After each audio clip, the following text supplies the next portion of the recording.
हरियाणा विधानसभा चुनाव 2024 के नतीजे काफी चौंकाने वाले निकले, जहां एक ओर कहा जा रहा था कि कांग्रेस पार्टी बाजी मारेगी, लेकिन बीजेपी ने जीत की हैट्रिक लगाते हुए सत्ता में वापसी कर ली।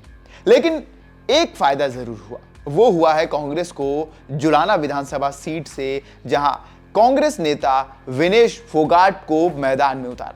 भारतीय महिला पहलवान विनेश फोगाट मैदान में उतरी और उन्होंने 6000 से ज्यादा वोटों से बाजी मारी। हालांकि शुरुआत के 4-5 राउंड में विनेश फोगाट काफी पीछे चल रही थी। विनेश फोगाट जब कैप्टन योगेश बैरागी से पीछे चल रही थी, इस दौरान वो काउंटिंग बूथ पर भी पहुंच गए और वहां पर उन्होंने कड़ी निगरानी की।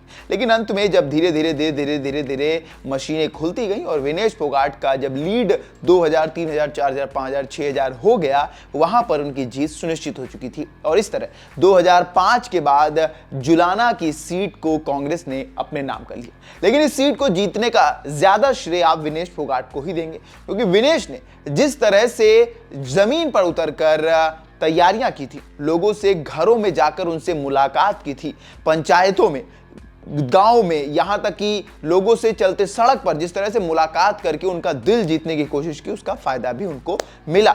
60,000 से ज्यादा वोट उनको मिले और 6000 के मार्जिन से ज्यादा उन्होंने जीत हासिल की। लेकिन विनेश फोगाट की हर कोई चर्चा तो कर रहा है, पर क्या विनेश फोगाट के साथ साथ जिन्होंने विनेश को जिताने में, विनेश को यहां तक पहुंचाने में इतनी मेहनत की, भारतीय पहलवान बजरंग पुनिया, क्या उनको इस बात का क्रेडिट मिला है? क्या मिलेगा? यह देखने वाली बात होगी। विनेश फोगाट की जीत पर पहलवान बजरंग पुनिया ने क्या कहा, उस पर एक नजर दौड़ाते हैं।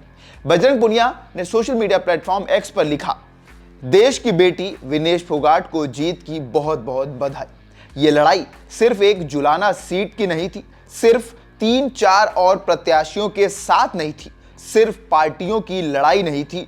यह लड़ाई देश की सबसे मजबूत दमनकारी शक्तियों के खिलाफ थी और विनेश इसमें विजेता रही हैं। बजरंग पुनिया ने ट्वीट करके विनेश फोगाट को जीत की बधाई दी। लेकिन बजरंग पुनिया का क्या?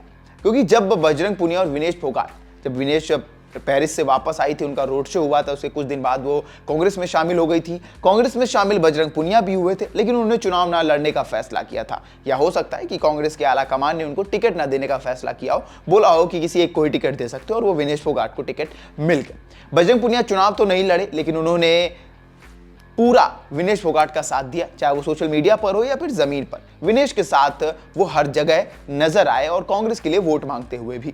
बजरंग पुनिया को अब क्या होगा? क्योंकि उस वक्त तो ऐसा लग रहा था ना, लहर ऐसी चल रही थी कि भाजपा जाएगी, विनेश फोगाट जीतेंगी और कांग्रेस सत्ता में आएगी और एक बड़ा पद जो है वो बजरंग पुनिया को मिल जाएगा और हो सकता है विनेश फोगाट खेल मंत्री बना दी जाए। लेकिन ऐसा कुछ हुआ नहीं।